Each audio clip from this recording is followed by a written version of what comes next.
அஸ்ஸலாமு அலைக்கும். Welcome to hoodie with Binu channel. Hi friends, எல்லோரும் எப்படி இருக்கீங்க? நல்லா இருப்பீங்கன்னு நினைக்கிறேன்.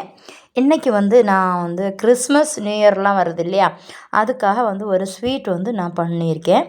என் பையனும் கேட்டான், எனக்கு இப்போ ஸ்வீட் வேணும், உடனே பண்ணுங்க. சடனாக நம்ம இந்த ஸ்வீட் எப்படி பண்ணதுன்னு பார்க்கலாம் வாங்க. இப்போ ஒரு பேன் எடுத்து நல்லா ஹீட் ஆனதுக்கப்புறம் ஒரு முறை தேங்காய் பூ திருவி எடுத்துக்கிடுங்க. துருவினதுக்கப்புறம் இந்த நல்லா ரோஸ்ட் பண்ணி எடுத்துக்கிடுங்க. ஸ்டவ் நல்லா மீடியமாக வச்சுக்கிடுங்க. இப்போ 100 கிராம் நிலக்கடலை அதையும் ரோஸ்ட் பண்ணதுக்கப்புறம் ஒரு மிக்ஸி ஜாரில் கொரப்பாக அரைச்சி எடுத்துக்கிடுங்க.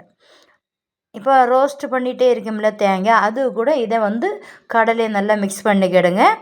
நல்லா மிக்ஸ் பண்ண வர 100 கிராம் சுகர் உங்கள் டேஸ்ட்டுக்கு தக்கன சேர்த்துக்கிடுங்க. நான் 100 கிராம் சேர்த்துருக்கேன். சேர்த்ததுக்கப்புறம் நல்லா மிக்ஸ் பண்ணிக்கிடுங்க. 100 கிராம் மில்க் பவுடர் இதையும் சேர்த்துக்கிடுங்க. சேர்த்துட்டு நல்லா மிக்ஸ் பண்ணிக்கிடுங்க. இப்போ 1.5 டீஸ்பூன் கீ சேர்க்கலாம். நான் 1/2 டீஸ்பூன் கோகனட் ஆயில் சேர்த்துருக்கேன். அது பிடிக்கும்போது நல்லா பொடியாமல் இருக்கும், அதுக்காக தான் இந்த மாதிரி சேர்த்துருக்கேன். நல்லா டேஸ்ட்டாக இருக்கும்.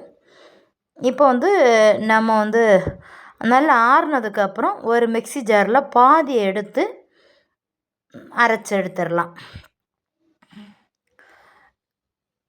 பகுதி நம்ம வறுத்தது அப்படியே இருக்கட்டும். அந்த வறுத்ததுலே நல்லா மிக்ஸ் பண்ணிக்கிடுங்க. கை வச்சோ ஸ்பூன் வச்சோ நல்லா மிக்ஸ் பண்ணிவிட்டு, இப்போ நல்லா ஆறுனதுக்கப்புறம் நம்ம குட்டி குட்டி குட்டியாட்டு உருண்டை பிடிச்சிக்கலாம். இப்போ நல்ல இந்த ஸ்வீட் அவனுக்கு ரொம்ப பிடிக்கும், என் பையனுக்கு. எல்லாமே நான் போட்டு எடுத்துகிட்டு இப்போ காமிக்கிறேன். எல்லாம் போட்டாச்சு. ஒரு 10-15 எண்ணெல்லாம் உண்டு. நான் இதுக்கிடையில் நானும் என் பையனும் 2 எண்ணம் சாப்பிட்டுட்டோம். இப்போ ஒரு 10 நிமிஷம் ஃப்ரிட்ஜில் நம்ம வச்சிடலாம். ஃப்ரிட்ஜில் வைக்கும்போது கொஞ்சம் நல்லா கிறிஸ்பியாக இருக்கும். இதே மாதிரி நீங்கள் சாக்லேட்லேயும் டிப் பண்ணி பண்ணலாம், நல்லா தான் இருக்கும். இப்போது ஃப்ரிட்ஜில் வச்சுட்டு எடுத்து சாப்பிட்டேன், சொல்ல வார்த்தையே இல்லை, அவ்வளோ டேஸ்ட்டாக இருந்து.